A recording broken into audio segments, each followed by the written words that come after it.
statements, comments, anything? Anyone who would like to ask a question or make some observations is most welcome. Will you kindly raise your hands? In case. Dr. Malik, yes? Well, I'm not big enough. And who else? So the recent Surah Sahib, I should give you the first opportunity, please.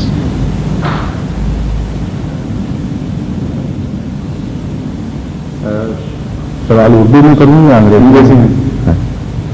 The other day I was talking to a friend of mine. Could you kindly raise the level of this microphone to your own height? Yes. The other day I was talking to a friend of mine who is not from the Jamaat. Yes. And he raised the question that while not appreciating slavery, why did Islam not do away with slavery with one stroke like it did away with usury or interest and other things? When it considered it to be bad and awful, then why did it allow it under certain conditions for a long time? So there is a bit of a philosophy there. Yes, yes. So I request that...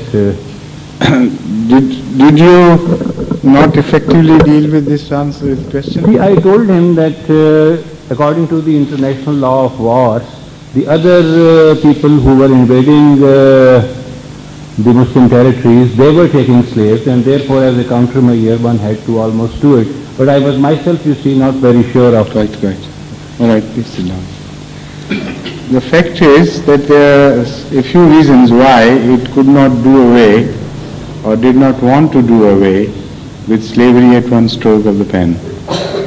The fact is that during the war customs of those days, both parties who went into war with each other had a customary right to enslave the prisoners of war. And there was no other system, no other institution which could take care of the prisoners of war at all. Imagine yourself, go back to those times and imagine there was no institutional prisons at all. There was no such thing as modern prisons or modern war camps. It was impossible for those people to even think in these terms.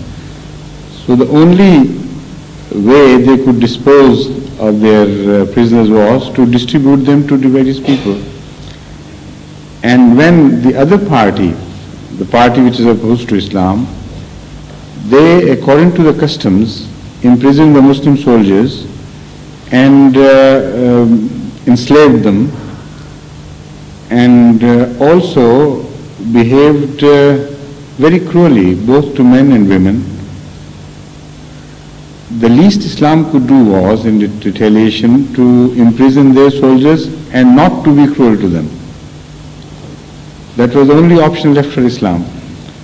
So the system of slavery was inherited by the people of the world, and because the enemies of Islam initiated wars, and Islam never made an offensive warfare against any people, so the responsibility of the consequences of such wars also lay in the direction of the enemies, not with Islam. So what can you imagine if Islam had done away with the system of slavery with one stroke, as you suggested? What would Islam do with the prisoners of war of the enemies? How could they be looked after? How could they be handled? They couldn't be just abandoned to go free in the country and do whatever they pleased. There was a potent danger from that direction. And because there was no system to look after them, so they had to be relegated individually to various people, and they were held responsible for their looking after them. So the first necessity was to look after the prisoners of war. And that is the only system which was recognized. Now once they were enslaved, if the other party had put them to their various tasks and they followed the old customs of slavery, And Islam did not follow that and made them only burdens on the people who were made object of aggression. So the punishment would not be meted out to the enemy but to the people who are the object of aggression. So that would be very unjust disposal of this question. So there is no way out but to tolerate that system of slavery for a while, and with the condition that nobody would be permitted to be enslaved by any other means. That is exactly what the Holy Quran has said. Until not only skirmish, but a regular war is fought with full bloodshed, slaves are not permitted to be taken. There is a definite verse of the Holy Quran in which the Holy Prophet is mentioned that unless the Holy Prophet goes into a regular war, and not just a skirmish, a full-scale war with the enemy, slaves cannot be taken. So that was the first solution, or the first step towards the solution of this problem.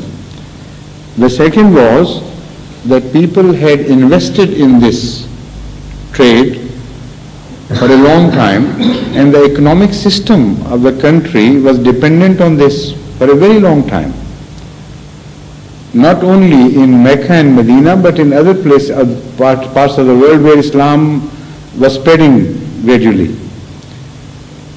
And if you completely ignore the part which the slaves took in the economic system of that age, then you don't know your history at all. You have to reckon with this question as an economic question as well. While usury in those days did not play as important a role in the economy of the people in those times, there is a marked difference between the conditions of those times and the conditions of today.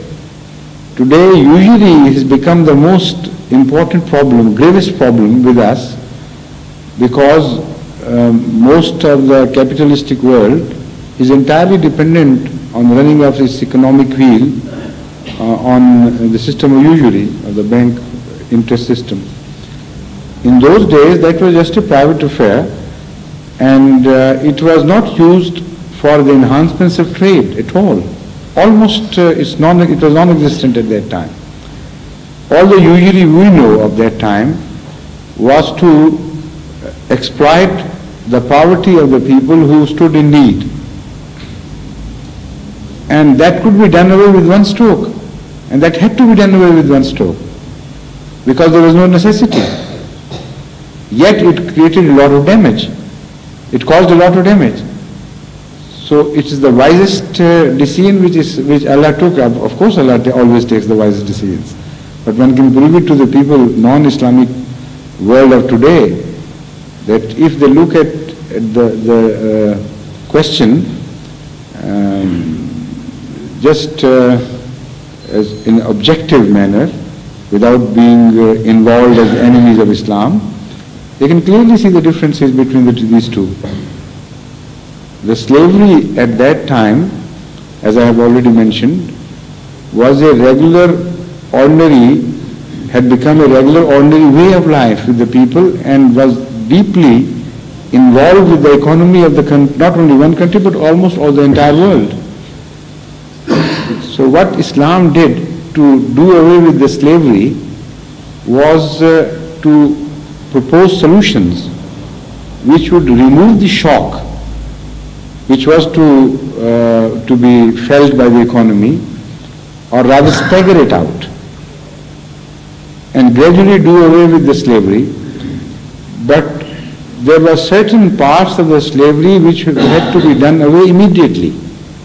That was where the slaves were treated ill